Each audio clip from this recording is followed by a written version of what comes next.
For one, I was hoping for something a little more stimulating. Like maybe more action. It's a lot more peaceful than I thought it would be. The seeds of misfortune, when in peaceful soil, can be easy to overlook. Do you sense something? I sense a disturbance in the Force.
Once again, Bucketheads, welcome back. Mavar Tigar, welcome to the 99th Elder Abusing episode of Mandovision. Nargai Tom, and thank you so much for checking out this small, independent Star Wars podcast. Was that too far? Did I go too far? We obviously don't condone elder abuse on this podcast. But what we're talking about today, it's the episode's titled The Elder. And he's not a good elder. He's not a nice elder. He's not one of those elders that we are supposed to respect and praise and gain wisdom from. No. He must be dealt with harshly. We'll talk about that more in a little bit. Remember, the best way to reach out to us at this podcast is on social media at Mando_Vision on Twitter and Instagram. Remember, you can always email the show to mandovisiontom@gmail.com. Make sure you're liking, subscribing, and sharing the show with all the other Mandalorians in your covert, if possible or so inclined. You know the drill. 5-star reviews, an insanely helpful way to help the podcast, spread the word, make sure we don't get lost in the terrible topsy-turvy seas of the algorithm. And we truly, truly appreciate when you take the time to do that. So thank you so much in advance. So yes, we're back. We're a little delayed. I do apologize about that. As I mentioned at the end of last week's episode, there's a little bit of a tumultuousness going on in life, and so that's causing an erratic recording schedule, which I very much like my recording schedule to be structured and planned out well in advance so that I don't have delays like this anymore. But that is not to be the case right now, unfortunately, and I'm doing my best. But a lot of the things that I'm dealing with are beyond my control. So I appreciate everyone's patience and understanding, and I will endeavor to make sure that I'm keeping everyone alerted on Twitter, on Instagram, mostly on Twitter, I think, when we're going to be running behind schedule. That we're going to miss a day, but we're on track for this day instead. And lately, that seems to be shifting from Monday to Tuesday. I don't think our Fridays are going to be affected just yet, but again, everything's tumultuous, so we'll see how it goes. And again, I thank you for your understanding and your patience with me on this. And as soon as I get things resolved, and trust me, I want them resolved as quickly as possible, we will get back to being on track and on schedule all the single days of our lives. Because I like structure. I crave structure. So yes, we are back. We're getting back into Star Wars Visions. We're on the 7th episode, The Elder. And this is the second episode from Trigger Studios, who did The Twins, which I believe was episode 3 in Visions. And, the Twins wasn't my favorite of the Visions episodes thus far. But there were some neat visuals in there, some fun things. But again, I'm not big on that. Like, we can talk in space and take off our helmets and gallivant across the top of the Star Destroyer. So there's little elements like that were quibbles for me, nits that I picked, things like that. But I don't know. By and large, the Twins is fine. But this episode, The Elder, is currently the 3rd highest rated episode on IMDb, and I think that's a pretty accurate placement for it based off of Just in my opinion, I suppose. It's getting an 8.0 on IMDb. And again, I feel like that's a pretty appropriate ranking for this one. The animation on this is really sharp, really dynamic. We are kind of honed back in. We focus on the Jedi in this episode, and sort of, again, that duality between the Jedi and the samurai. This one, I think, is more entrenched in Star Wars than some of the samurai lore that maybe was incorporated into some of the earlier episodes of the season. But that doesn't mean that the two things aren't, the similarities there are obvious. And so you can kind of move parts around quite a bit, and you're still telling a Star Wars story and a samurai story at roughly the same time, just with slightly different visuals, because it's science fiction and not, historical fiction or historical fact, depending on which samurai movie you might be talking about. So yeah, this is a really solid one. I'm looking forward to talking about it. And you know what that means? We got an important step we have to do first, and you know what it is? It's that time. Strap on your buckets. Let's go. Do you think this man is the same presence you felt earlier? I wonder. I haven't felt the disturbance at all since we arrived on this planet. Were we misdirected? No, I think the opposite. What does that mean? If it's this elder, he could be hiding his presence, which means that he is close. You think so? But it also means he's noticed us. So then he's felt our presence as well. So, Star Wars Visions, episode number 7, The Elder. This episode, our plot for it is a Jedi and his Padawan pursue a dark and powerful presence. And I think that is, once again, very on the nose.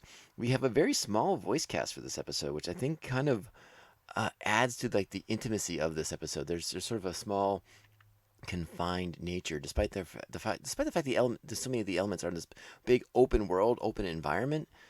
But with just like 3 main characters, everything's sort of confined, sort of close together. I think that sort of adds to the atmosphere of the episode. For the American cast, we are led by David Harbour as Tyjin, Jordan Fisher as Dan, and the great James Hong as the Old Man, aka the Elder. This episode is also written and directed by Masahiko Otsuka, and he announced that this will be his final short film that he is going to be a director of. And I thought that was pretty interesting. I don't know a lot about these creators of the Japanese animes, but hey, if you're going to go out, if you're going to do one more short film before you hang up your director's hat, you might as well go out doing a Star Wars story, and a pretty fun one at that. Well, fun's the wrong word, but a really strong, a really enjoyable episode. We meet up with our Jedi, our Padawan. The Jedi is, of course, Tyjin. Our Padawan is Dan. And Dan, the most Star Wars of all Star Wars names I've ever heard in my life. That's just like, whoa, Dan. There you go. Pretty on the nose. Just as it screams Padawan in my book. But it's okay. Don't worry about it.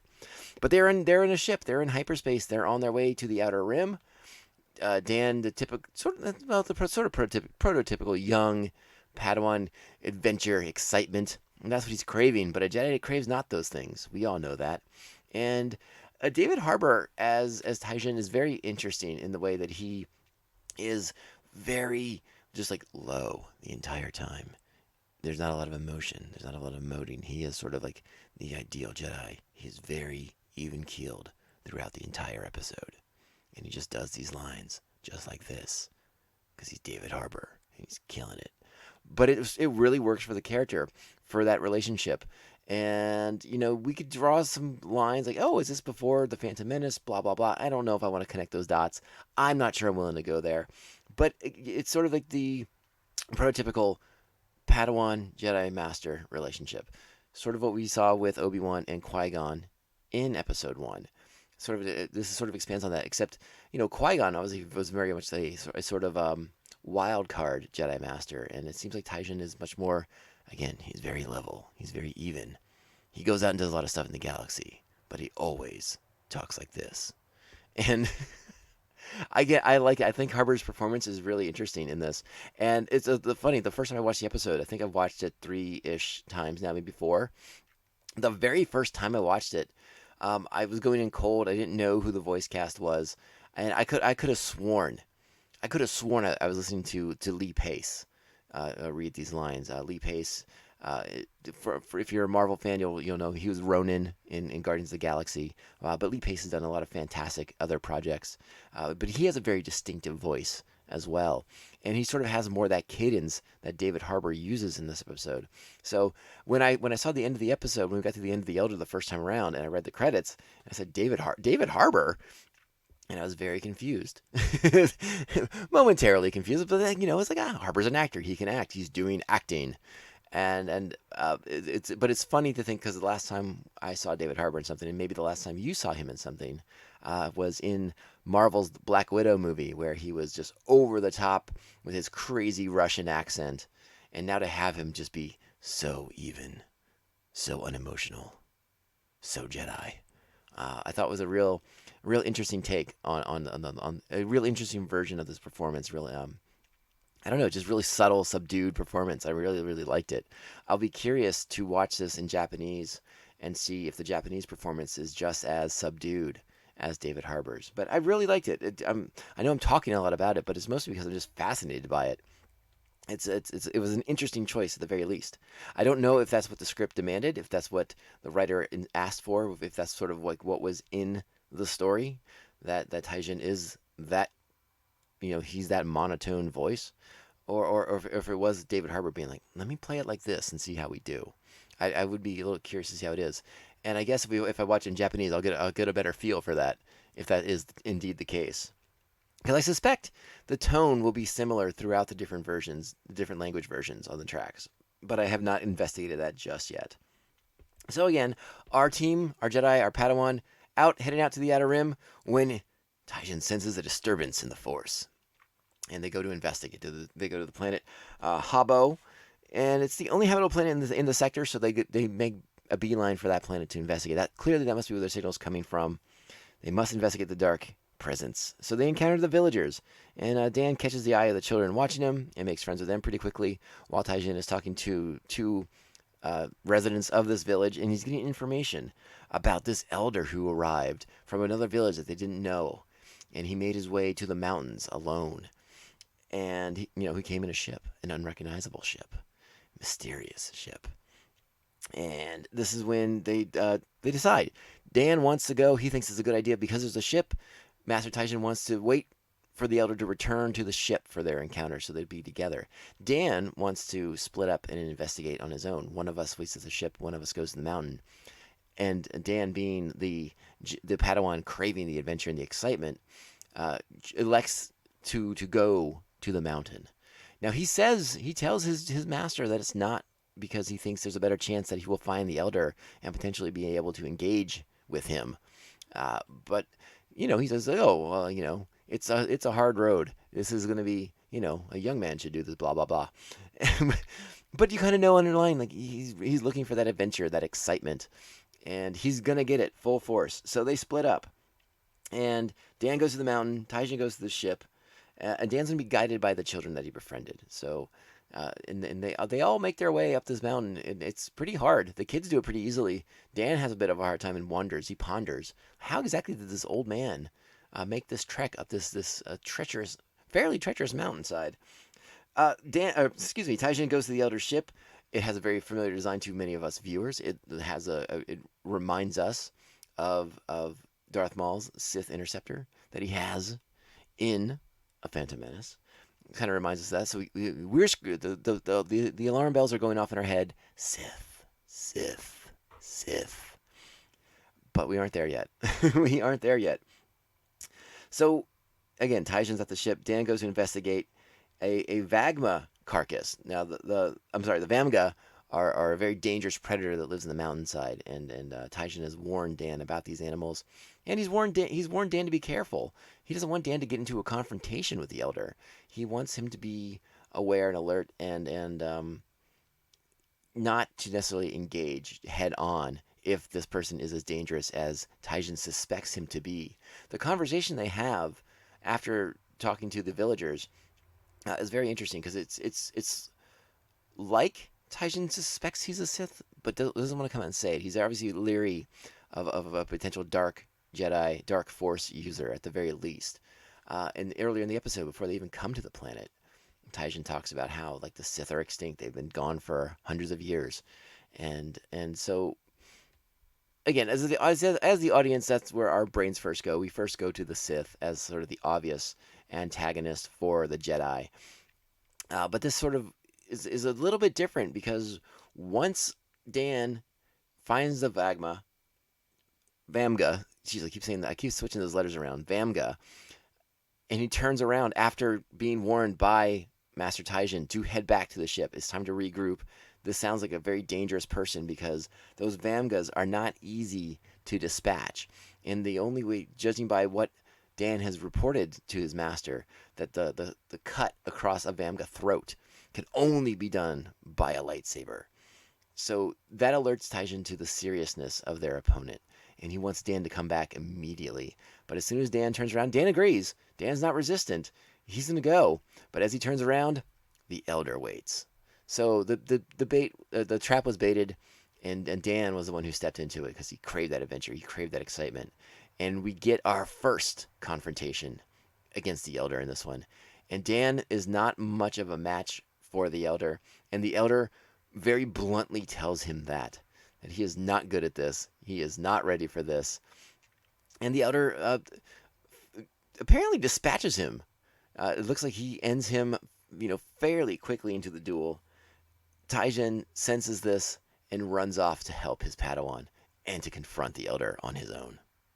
One thing to note with the duel between the Elder and Dan, I was very interested in the Elder's lightsaber. He pulls out two lightsabers, and when he engages them, the shape of the blade is very different from what we've seen in a lot of other interpretations of Star Wars. Almost like twin pirate cutlasses in a sense. That's what it reminded me of. I didn't go into any great depth to research that. So if anyone has any other takes on it, please by all means reach out. Let me know. I thought it might look more katana-ish, if you will, more samurai sword looking. But no, they did something a little bit different for this particular character and sort of his his whole visual get up. And he has, we didn't talk about it, but he has a pretty interesting conversation with Dan about if he is a Sith or not. And I do want to play a little clip from that. So let's check that out right now. So then, are you a Sith? The Sith became far too obsessed with trying to outwit each other. It resulted in them completely neglecting their destiny. And so they are now extinct. Are you saying you're not a Sith? Let's not speak with our mouths, but with our blades. There we go.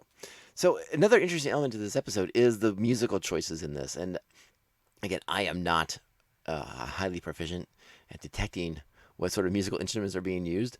It would appear to be some sort of flute, but I could be completely mistaken on that.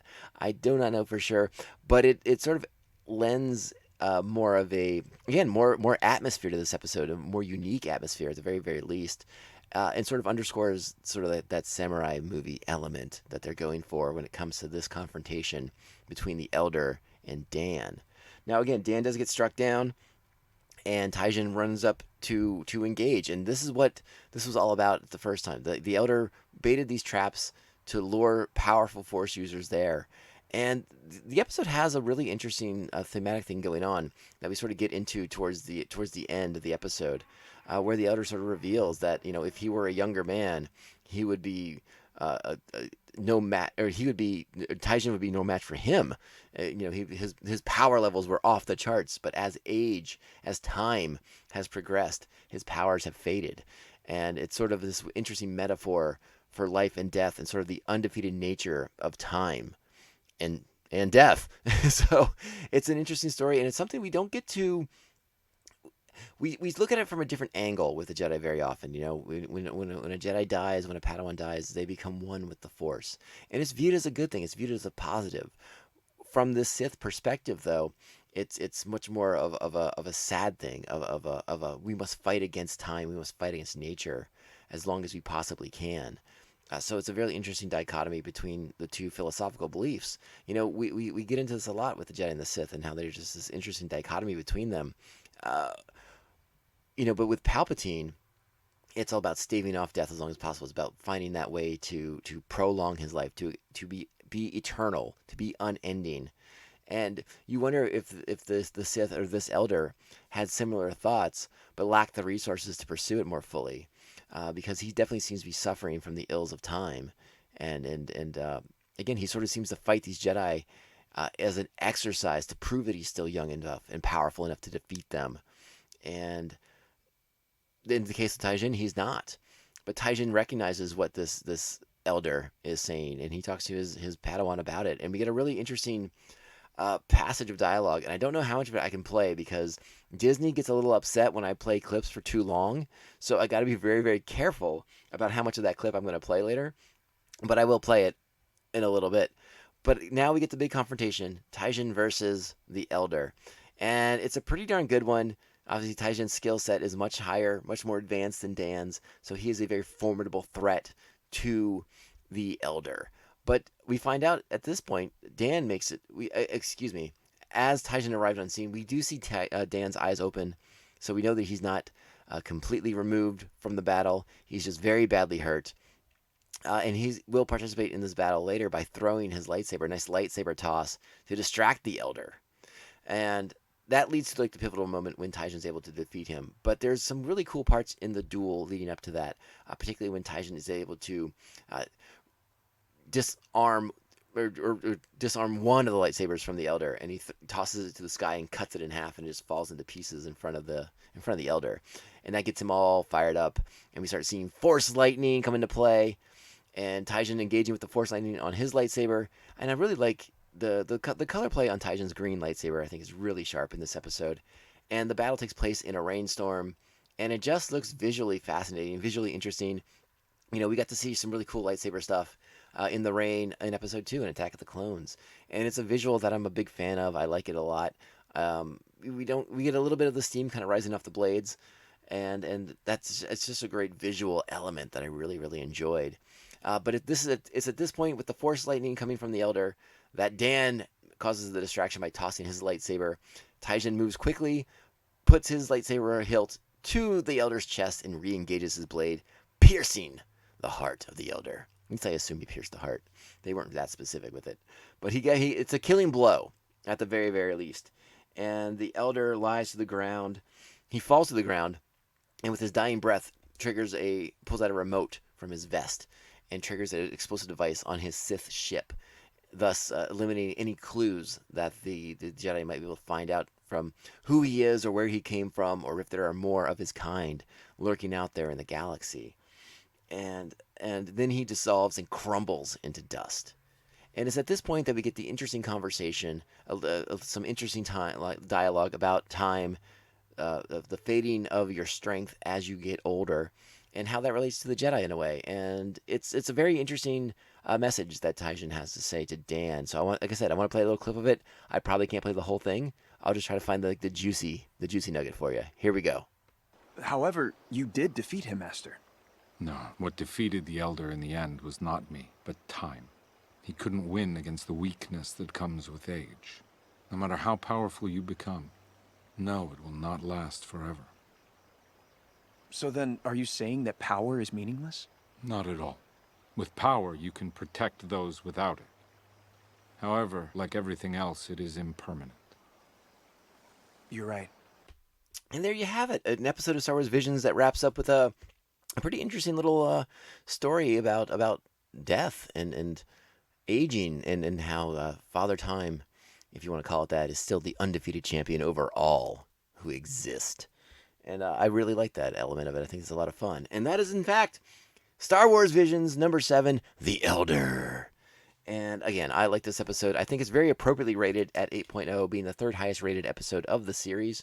I could see a place for it being a bit higher in your own personal rankings, and there's nothing wrong with that. Even if it's your favorite, I think this is a really strong episode, and I like that this one has a bit more of a moral center to it. There's more of a discussion going on here, again, you're getting into that dichotomy, that balance between Jedi and Sith. And I really enjoy that element of Star Wars. And it's fun to talk about these things. This episode very focused on the Jedi in particular. Interesting to see another Jedi Padawan relationship. We don't get to see those too often anymore. You know, very, very often our Jedi Padawan relationships kind of all came to a horrifying end with Order 66. So it's fun to explore that again. You know, if you're reading the Star Wars High Republic novels, we're seeing a Jedi Master and Padawan relationships that are very different than what we saw in the prequel series. I think that's one of the reasons why I'm enjoying those books so much, is that, you know, being like 200 years earlier, the Jedi are still different. You know, like they sort of change with the times, and their way of doing things is a little bit different when they're sort of at their height. You know, like the Republic is glorious, and so are they in a sense, because the galaxy is cool. It's a good place by and large. You know, the Jedi have brought peace to the galaxy. By the time of the prequels, you know, the Republic, full of corruption, full of divide. And again, this is all Palpatine's machinations. This is all part of his play, of Darth Plagueis's play, was to sort of bring about this over time, that the Empire, I'm sorry, oh my goodness, that the Republic would become sort of like Rome, in the sense like it got too big, it became too much, and corruption, bureaucracy, manipulations all spiraled out of control, and that affects the Jedi as well. We cannot discount that. We cannot discount the cloud, the veil of the dark side that fell over the Jedi during the time of the prequels, as being a major hindrance to their abilities. So seeing them in the High Republic is very, very interesting way to explore the Jedi at more of a golden age, when they were not blinded by the darkness, if you will. And but don't get me wrong, there's plenty of darkness in those books. The bad guys in those books are not to be overlooked by any stretch. A lot of good things going on. The Drengir and the, I want to call them the Shriek, but I know it's not right. But the big space pirates who want to kill everybody. Why am I blanking on their name right now? You know who I'm talking about. They're pretty cool. So I don't know why I got on a High Republic tangent. I just sort of did. But check those all out. They're really, really good. We got another episode of Star Wars Visions, another review of Star Wars Visions coming up, episode 8.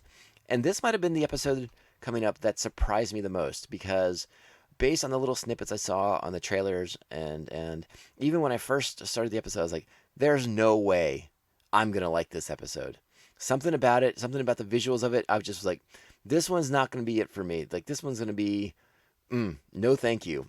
And I was so pleasantly surprised by how much I enjoyed it. We'll talk more about that on our next episode, because, yeah, that's what we do. We talk about Star Wars every single day of our lives. And I love it. I can't wait to do it again with you guys. Thank you so much for being here. Again, I appreciate your understanding for the show being delayed by a day. The intention is to have the next episode out on Friday, as scheduled. I will keep everyone posted if that doesn't happen. But at this point, as we record this on Monday, we're looking pretty good for Friday. So fingers crossed that nothing too devastating comes up and I have to push that back. In the meantime, keep enjoying Star Wars. I keep waiting for news. I think the big news, I think we're gonna get some stuff in November. You know, new trailers, teasers for Kenobi and Andor. Obviously, the Book of Boba Fett coming out. You know, so I think we're gonna get some big stuff to talk about coming up in November. But in the meantime, we're busy with Visions, and we're gonna get going with Star Wars: The Clone Wars Season 3 really, really soon, and I cannot wait to do that. And you know, next week is also episode 100. No big special celebrations in store. I still am getting rebuffed for special guests. I think they're just intimidated. The listening audience for this show is way too savvy, way too smart, and they're not prepared for all of us. At least that's what I want to tell myself. But you know, whatever. We'll figure it out. We'll get guests whenever it can work out. We'll figure that all out down the road. So get ready. Stay tuned. Thank you for being here. Keep your bucket on all week. It's kind of rainy right now. Help you keep you dry, at least in San Diego. Let's get out of here. But first, just a quick reminder, make sure you're following us on social media at Mando_Vision on Twitter and Instagram. You can email the show, mandovisiontom@gmail.com. Please make sure you're liking, subscribing, and sharing the show with all the other Mandalorians in your covert, because it's the best idea. It's the best thing you can possibly do in the world. All right. My name is Tom. Again, this is the Mandovision Podcast, and I thank you so much for being here. Old listeners, new listeners, you're always welcome. Everyone's welcome. Come on board. Let's have a good time. Let's enjoy some Star Wars. And I will see everyone. Well, I will I will check in with everyone in a few days. And you know, this podcast can only end one way. This is the way. This is the way. This is the way. This is the way. Bounty hunting is a complicated profession.